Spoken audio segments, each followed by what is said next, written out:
All right, so I'm going to give you a series of tests. The first test I'm going to give you is a graded word list, the GWL, or the San Diego Quick Assessment.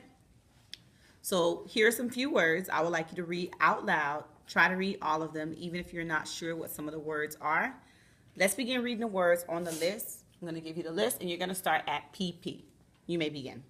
See, play, me, act, run, go, and look, can, hear, you, come, not, with, jump, help, is, work, are, this, roll, live, think, when, bigger, how, always, night, spring, today, are, please, myself, town, early, sand, wide, believe, quietly, carefully, city, middle, moment, frightened, exclaimed, several, lonely, drew, sense, straight, decided, served, amazed, silent, wrecked, improved, certainly, entered, realized, interrupted, scanty, business, developed, considered, discussed, behaved, splendid, acquainted, escaped, grim, bridge, commercial, abolished, trucker, apparatus, elementary, comment, necessity, gallery, relativity, amber, dominion, sun-dry, capillary, impetuous, blight,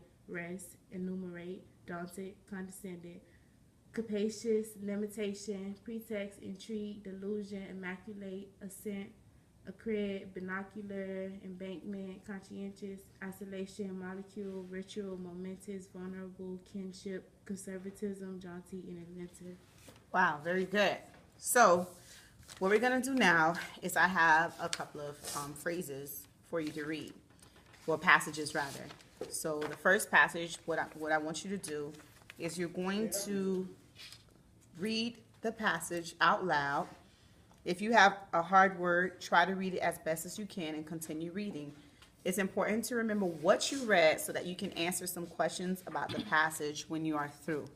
So the first passage I'm going to give you based on your GWL starts off with the. You have it. All right, go ahead. The most prominent feature in the sky at night is the moon, which is the Earth's natural satellite. Astronomers, however, might think our moon is small and insignificant.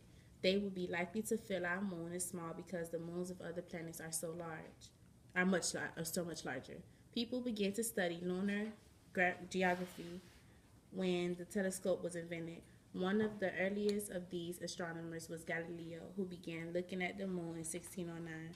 Later researchers found large craters, mountains, plains, and long valleys on the surface of the moon. Manned vehicle landings were made on the moon in 1969. These were attempted because people were not satisfied with the information they had obtained by looking through telescopes. Rock samples taken from these explorations of the moon's surface have provided us with a great deal of knowledge about the age of the moon. Because of our natural curiosity, few people would be willing to predict what we may accomplish in space. All right, very good. So give you the sheet, and I'm going to ask you a couple of questions. Okay. Actually, 10 questions. What is the most prominent feature in the sky at night? The moon. Very good. Why might an astronomer think our moon is small or insignificant? Because to other planets, theirs are much larger. Very good. What does lunar mean in this passage? Is the moon. Yes. Who was the first or one of the first earliest astronomers? Galileo. When did Galileo begin to study the moon? 1609. Yep. Very good. What did later researchers find on the surface of the moon? Craters and valleys and plains and mountains. When were the first manned vehicle landings made on the moon? 1969. Yep. Why did people make the first manned landings on the moon? Because they wanted to see what else was up there, because they wasn't satisfied. Very good. They wasn't satisfied to look in through what? The telescope. Good job. What did the rock samples taken from the moon's surface provide us with? A great deal of knowledge about the moon. Good job. Why do you think many more space explorations may be made in the future? Because people can't predict what we may accomplish in space. Very good, very good.